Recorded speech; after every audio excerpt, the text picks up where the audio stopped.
ओम श्री गणेशाय नमः. श्री विठ्ठल रुक्मिणी भगवान की जय. तर भक्तांनो, आम्ही आलो आहो नागपूरजवळ धापेवाडा, जिथे पंढरपूरचे श्री विठ्ठल साक्षात आपले जे भक्त होते कोलबा स्वामी, त्यांना दर्शन देऊन इथं स्थापित झाले आहे. तर तुम्ही हा व्हिडिओ पूर्ण पहा. तर हे आहे धापेवाडा क्षेत्र. तर आम्ही आषाढी एकादशीच्या आधीच धापेवाड्याला विठ्ठलाचे दर्शन घेऊन आलो आणि तुमच्यासाठी हा व्हिडिओ बनवण्याचा पूर्ण प्रयत्न केला. कारण नागपूर जिल्ह्यातील बऱ्याच लोकांना माहिती आहे इथे स्वयंभू विठ्ठल मूर्ती आहे धापेवाड्याला, पण काही लोकांना माहीत नाही आहे. आणि आमच्या यूट्यूब चॅनलवरून बरेचसे लोक आमचे धार्मिक व्हिडिओ पाहतात, त्यांना पण बऱ्याच लोकांना माहीत नाही आहे की विदर्भाची दुसरी पंढरी म्हणजे धापेवाडा. जसं पंढरपूर क्षेत्र विठ्ठलाचं प्रमुख क्षेत्र आहे, आपले भक्त पुंडलिक त्यांना पुंडलिकाची जे आई वडिलाची सेवा पुंडलिक करत होते आणि त्यांच्या दारावर विठ्ठल गेले होते आणि त्यांच्या सेवेला पाहून त्यांनी वीट दिली होती. त्या विटेवर युगोपासून आपले विठ्ठल उभे आहे पंढरपूरला. तर विठ्ठलाची जे पंढरी म्हणतात, लाखो भाविक दरवर्षी वारी करतात पंढरपूरची. परंतु ज्यांना पंढरपूर जाणे शक्य नव्हते, तर ते लोक धापेवाडाला विठ्ठलाच्या दर्शनाला येतात. तर हे आहे धापेवाडा क्षेत्र. आम्ही नागपूरवरून निघालो आणि नागपूरपासून म्हणजे सावनेर मार्गावर हे धापेवाडा गाव नागपूरपासून कमीत कमी 1 घंट्याचा रस्ता आहे. तर धापेवाडा हे क्षेत्र, तर जिथं विठ्ठलाचं मंदिर आहे त्याच्या काठावर जसं पंढरपूरला चंद्रभागा आहे, तसे इथे पण चंद्रभागासारखं नदीच्या काठावर विठ्ठलाचं मंदिर आहे. तर इथे आम्ही आधी पण आलो होतो, पण त्यावेळेस आमचं चॅनल नव्हतं, आम्ही व्हिडिओ वगैरे बनवला नव्हता. आणि आता खूप इथं म्हणजे चेंज झाला आहे.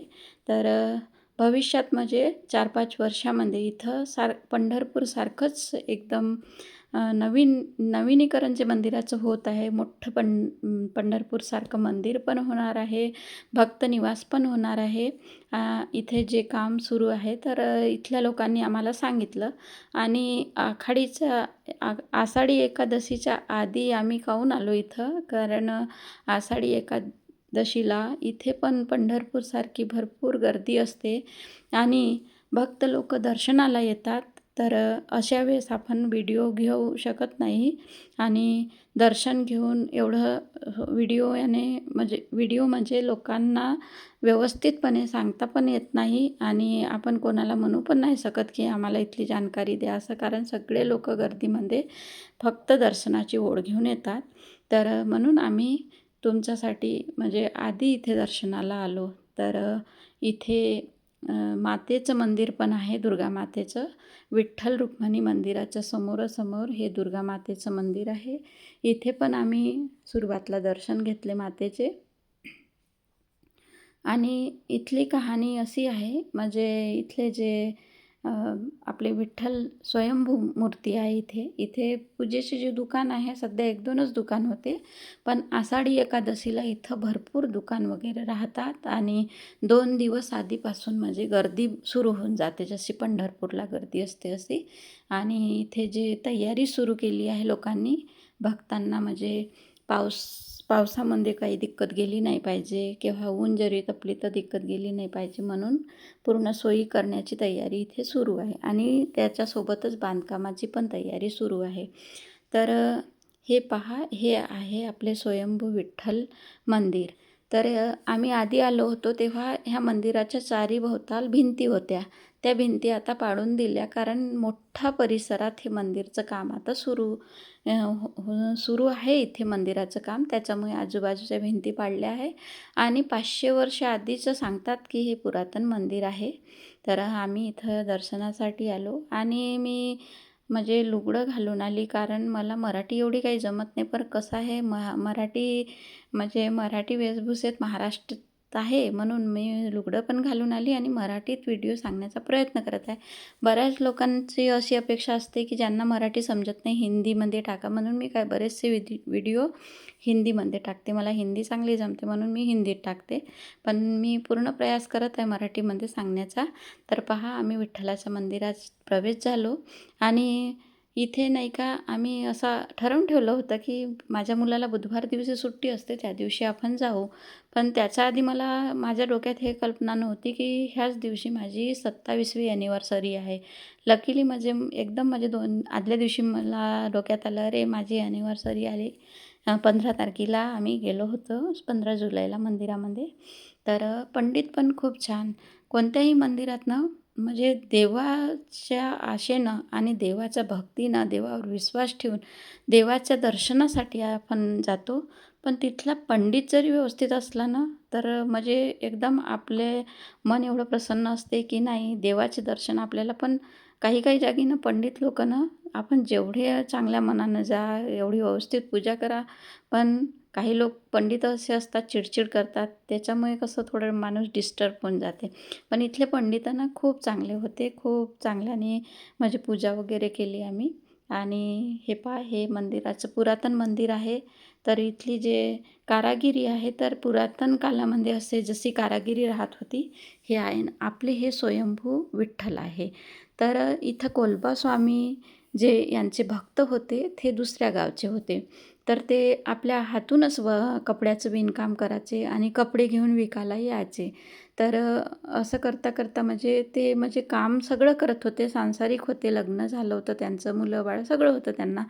पण त्यांची ओढ मात्र विठ्ठलाकडे होती. दरवर्षी ते वारी करायला जायचे विठ्ठलाची. आणि काही वर्ष गेल्यावर शरीर साथ देत नव्हतं. म्हणजे वय झाली होती त्यांची आणि आता शक्य नव्हतं त्यांना जाणं की विठ्ठलाच्या दर्शनाला कसं जाऊ. तर ते झोपले आणि विठ्ठलाला त्यांनी प्रार्थना केली की विठ्ठला, दरवर्षी मी तुझ्या वारीला यायचो, पण ह्या वर्षी माझ्याकडून तुझ्या वारीला येणं होत नाही. आणि मग ते झोपले आणि झोपेतच विठ्ठलाने त्यांना स्वप्नामध्ये दर्शन दिलं. तर त्यांनी म्हटलं की तू वारीला तुझ्याकडून येणं नाही होत, तर मीच तुझ्याकडे येतो. तर इथे इथे मी आहो, तू ये आणि मला काढ आणि इथं माझी स्थापना कर. अशी इथली ही कथा आहे. तर इथे जे आता धापेवाडाचा ह्या जो मेन रोड आहे, इथे पूल आहे आणि ह्या नदीचा खाली पहा किती सुंदर आहे. म्हणजे हे विठ्ठल रुक्मिणीची म्हणजे हे जे मूर्तीसारखं जे दिसत आहे तुम्हाला, तर हे बनवले गेले आहे इथं. म्हणजे खूप छान आहे. तर इथला पण आम्ही फोटोशूट केला. आणि जे तुम्हाला चित्रामध्ये मंदिराचं जे चित्र दिसलं होतं, तसं मंदिर इथे बनणार आहे. आता हे आहे मठ. इथून मंदिरापासून 10 मिनिटाचा रस्ता आहे. तर याच्या आधी आम्ही जेव्हा धापेवाड्याला आलो होतो, तेव्हा आम्हाला एवढं माहिती नव्हतं हे कहाणी. तर आम्ही आता प्रयत्न केला होता माहिती पूर्ण काढायची, की आपल्या यूट्यूबच्या माध्यमातून आपण पण ऐकायची आणि दुसऱ्याला पण पाठवायचं, की नेमकं म्हणजे इथं कसं आहे, काय आहे, कुठून विठ्ठल आले, कसं आहे, पंढरपूर का म्हणतात, विदर्भाची दुसरी पंढरी धापेवाड्याला का म्हणतात. तर हे आहे कोलबा स्वामीचं मठ. इथं आहे कोलबा स्वामीची समाधी. तर आम्ही तिथल्या लोकांना विचारलं, किती दूर आहे? तर म्हणे 10 मिनिटाचा रस्ता आहे म्हणे, तुम्ही जा म्हणे. तर तिथल्या मंदिरातल्या पंडितजीनं पण आम्हाला माहिती दिली, कसं इथं विठ्ठल आले काय. आणि त्यांनी सांगितलं की इथून 10 मिनिटाच्या अंतरावर. तर हे जे तुम्हाला दिसत आहे इथं, इथं एकूण 9 समाध्या आहे आणि एक देवाचं मंदिर आहे. तर कोलबा स्वामी इथे म्हणजे देवपूजा वगैरे जे करत होते, तर ते छोटंसं एक मंदिर तिथं पूर्ण गणपतीपासून सगळ्या देवांची मूर्ती आहे. आणि इथे ज्ञानराजाची पण मूर्ती आहे आणि इथे कोलबा स्वामीची समाधी, मग त्यांची गद्दी त्यांच्या मुलांनी घेतली, पत्नीची पण समाधी. हे मंदिर आहे इथे कोलबा स्वामी, म्हणजे हे मूर्तीची पूजा वगैरे करायची. आणि हे पंडितजी, वाराणसीची पंडित, यांची आरती आम्हाला एवढी सुंदर वाटली, आरती म्हणत होते. तर हे विठ्ठल मंदिरचे जे पुजारी जे आहेत दुर्गा मंदिरचे, यांच्याकडून ही माहिती तुम्ही कोलबा स्वामी ऐका. महाराज म्हणून हिंदी ते दरवर्षी पंढरपूरची वारी करायचे. आणि एक उमा आबाजी खुलकुटे म्हणून झाले आणि ते पंढरपूरची दरवर्षी वारी करायचे. जेव्हा त्यांचा थट्टा कळाला ते जाऊ शकत नव्हते. तर पांडुरंगाने त्यांना दृष्टांत दिला तिथनं की तू कशाला येतो माझ्यापाशी, मीच इथे आहे, तू मला हे कर म्हणून. तर इथे एक बाहुली विहीर होती चंद्रभागेच्या पात्रामध्ये. हां, या बाजूने एक बाहुली विहीर होती. त्या बाहुली विहिरीमध्ये त्या विठ्ठलाची आणि रुक्मिणीची मूर्ती, ते त्या विहिरीमधून त्या निघालेल्या दोन्ही मूर्त्या स्वयंभू मूर्त्या आहेत. त्यांची तिथे प्राणप्रतिष्ठा केली. त्याच्यानंतर दर एकादशीला आणि पौर्णिमेला इथे वाळवंटामध्ये गोपाळ काला होत असतो. तिथनं इथे आले म्हणून ते पौर्णिमेला आठवण म्हणून त्या दिवशी तो गोपाळ काला होत असतो. आणि प्रतिपदेला या मंदिरामध्ये गोपाळ काला होत असतो. आणि गोपाळ काला झाल्याच्या नंतर इथून पांडुरंग अजून प्रतिपदेच्या दुसऱ्या दिवशी पंढरपूरला निघून जातात. अशी इथली आख्यायिका आहे. थोडं माहिती होती पण म्हटलं तर बाकी लोकांना इथे ज्यांना माहिती नाही आहे. कोल्बास्वामीचा मठ पण आहे इथे धापेवाड्याला. ज्यांच्यासाठी इथे पांडुरंग येऊन गेले त्यांचा बाजार चौक धापेवाडा, इथे कोल्बास्वामीचा मठ पण आहे त्यांचा आतमध्ये. हां, त्यांच्या समाधी वगैरे आहेत तिथे. एक मोठा मठ आहे. इथे 10 मिनिटाचा रस्ता. गाडी जाऊ शकते ना, गाडी सोपा आहे. आम्हाला म्हणजे कसं मोजकीच माहिती होती आणि ज्यांना माहिती नाही त्यांच्यापर्यंत आम्ही आमच्या माध्यमातून पोहोचवायचा प्रयत्न केला. म्हणजे खूप लोकांना माहिती नाही. हो, मंदिराचं आता नाही, मंदिर हे असं बनणार आहे. आता इथे जीर्णोद्धाराचं काम सुरू आहे. जोरात बनणार आहे. हे लावलं हे होतं नाही. हां, आता काम सुरू झालेलं आहे. काम सुरू झालं आहे. हॉलचं काम सुरू आहे. तिथे त्यावर सुद्धा काम सुरू आहे आता सध्या. काम पूर्ण गावाच्या. हां, पण आता आषाढी यात्रा आली, एकादशी असं तसं म्हणून हे सर्व बंद आहे. तिथं खूप बनल्यावर पुन्हा 4-5 वर्ष लागेल. 5 वर्ष लागतील याला. लागेलच ना. तेच आम्ही म्हणजे नंतर मग असं वाटन का खूप बापरे कृपा पंढरबागे पंढरपूर म्हणून आजही सध्या आषाढी एकादशी आणि पौर्णिमा आणि प्रतिपदेची यात्रा असते. हो हो, बरोबर आहे ना. माहितीच ना, 25 तारखेला आहे ना ते. रस्त वाढल्यामुळे जास्त यात्रा होते. म्हणजे प्रतिपदेची जी यात्रा असते ह्या रोडनी आम्ही जातो. अच्छा. आहे काय नाही. आता आरती भेटून गेली तुम्हाला 10-15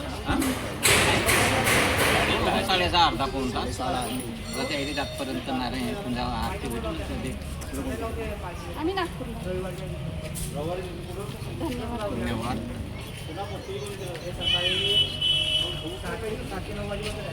धन्यवाद. जी जी, ये कोल्बा स्वामी जी महाराज का प्राचीन समाधि है। यहाँ गुरु परंपरा चलता है। यहाँ कोल्बा स्वामी जी के शिष्य और बहुत शिष्य हैं जो कि आते हैं। ऐसा बसंत पंचमी का बहुत बड़ा यहाँ उत्सव रहता है। अभी आषाढ़ी का यात्रा का बहुत बड़ा उत्सव यहाँ पे रहता है और सभी लोग अपने आस्था से, अपने श्रद्धा से यहाँ आते हैं और यहाँ भगवान के पास अपनी अर्जी लगाते हैं। और ये कोल्बा स्वामी जी की समाधि मेन समाधि है। इसके बाद जो समाधि है, इनके लड़के हैं काशीनाथ जी महाराज, इसके बाद माधवराव जी महाराज, विठोबा महाराज। ये सामने वाली जो समाधि दिख रही है ये यादवराव महाराज, और ये कोल्बा स्वामी जी की पत्नी जी वहाँ ऊपर में समाधि जो है ये तुलसा माई की है। यहाँ के मुख्य जो गुरु परंपरा चल रहा है वो श्री हरि महाराज बापू जी हैं, जो कि वो गुरु दीक्षा देते हैं। और पुण्यतिथि, सबका पुण्यतिथि होता है, सब में बहुत भीड़ रहती है, सब लोग यहाँ आते हैं।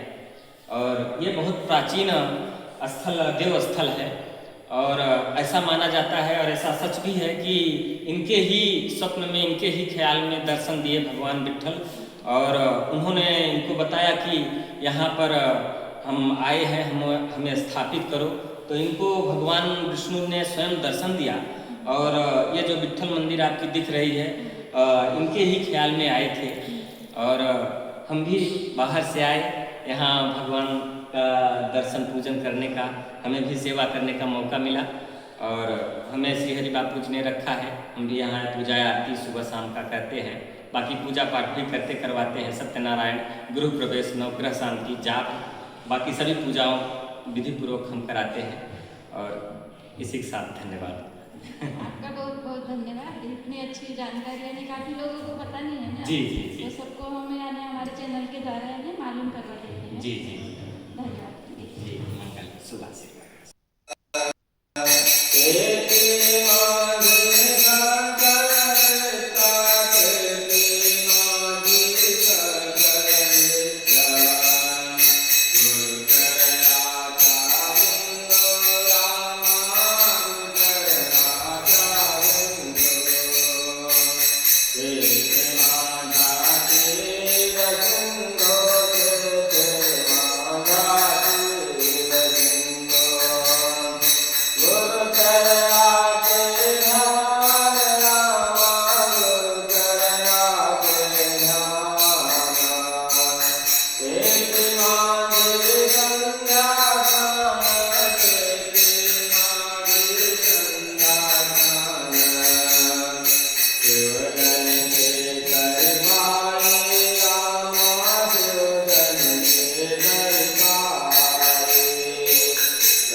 तर ह्या पंडितजीनं संध्याकाळची वेळ होती, छान आरती वगैरे केली. बनारसचे पंडितजी होय हे.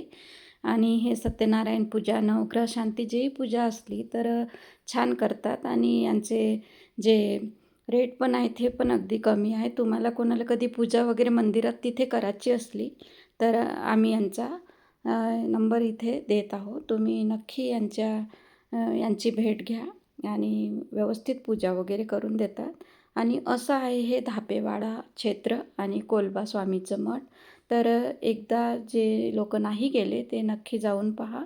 आणि तुम्हाला हे माहिती कशी वाटली तर कमेंट करून नक्की सांगा. आणि जरी आमच्या चॅनलला सबस्क्राईब नाही केलं असेल तर सबस्क्राईब करा. तर विदर्भाची हे दुसरी पंढरी जी आहे तर इथे तुम्ही नक्की विठ्ठलाच्या चरणी जाऊन, विठ्ठल रुक्मिणीच्या चरणी जाऊन भेट द्या. आणि इथे आम्ही लोकांनी थोडं अंगणात फुगडी वगैरे पण केली होती, पण ते आम्ही शॉर्ट व्हिडिओमध्ये टाकू. ते पण तुम्ही अवश्य बघा. व्हिडिओ पूर्ण पाहण्यासाठी धन्यवाद.